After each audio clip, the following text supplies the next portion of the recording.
नमस्कार, मैं प्रिया कुमारी और आप सबका स्वागत है पौराणिक कथा में। खाटू श्याम, जैसे ही यह नाम कहीं सुनाई पड़ता है, मानो एक अलग से ही ऊर्जा की अनुभूति होने लगती है।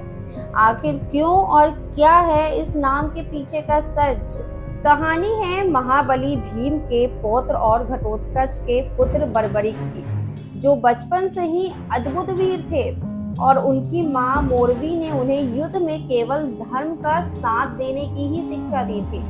बर्बरिक ने घोर तपस्या की, जिससे प्रसन्न होकर मां काली ने उन्हें 3 अचूक बाणों का वरदान दिया। इन बाणों की शक्ति ऐसी थी कि वे अकेले ही पूरे युद्ध का परिणाम बदल सकते थे। समय बीता, महाभारत का युद्ध आरंभ होने लगा।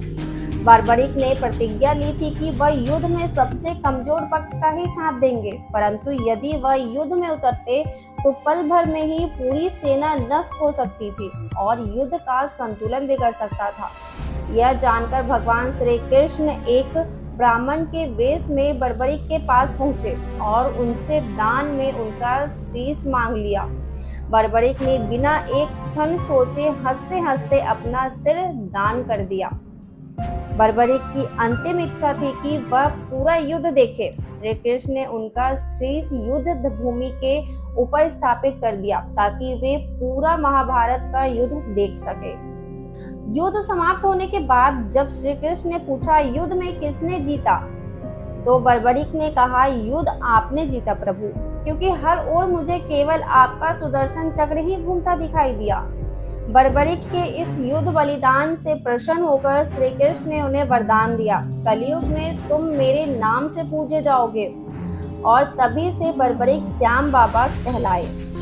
कहा जाता है उनका शीश चौहान वंश के शासक राजा रूप सिंह चौहान के राज में मिला, जहां आगे चलकर रानी नर्मदा कंवर ने 11वीं शताब्दी में खाटू श्याम के भव्य मंदिर का निर्माण कराया, जो आज राजस्थान के सीकर जिले में स्थित है।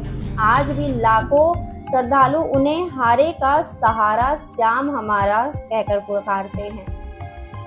खाटू श्याम बाबा की कहानी हमें सिखाती है कि हमें वचन का पालन करना चाहिए और सच्चे मन से भगवान का स्मरण करना चाहिए।